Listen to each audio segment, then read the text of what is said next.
साला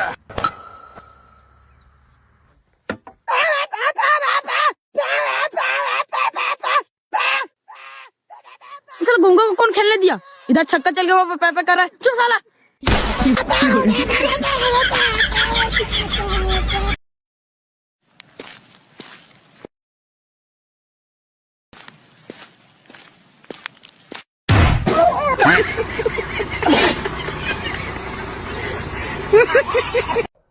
ભાઈ વાળ કપાવાના કેટલા લ્યો? વાળ કાપવાના 200 રૂપિયા લઈ હી અમે. 200 ને 1000 રૂપિયા આપવું એ કોઈ વાળ શરીર ઉપર ખરવો ન જોઈએ. તારા 500 મારા 500 રેડી?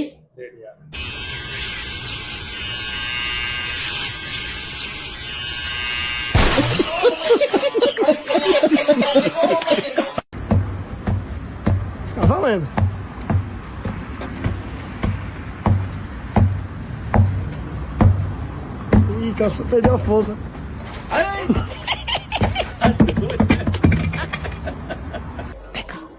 लेकिन ये साला कर क्या रहा है यहाँ पे? अभी मजा आएगा ना भिड़ो। 5 का सिक्का है, गोले में अगर 5 आया और ऐसे करके पकड़ लिया तो 500 का इनाम मिलेगा। समझ गया। 500 हो गए मेरे। ठीक है भाई, ठीक है। गोले से बाहर नहीं जाना चाहिए।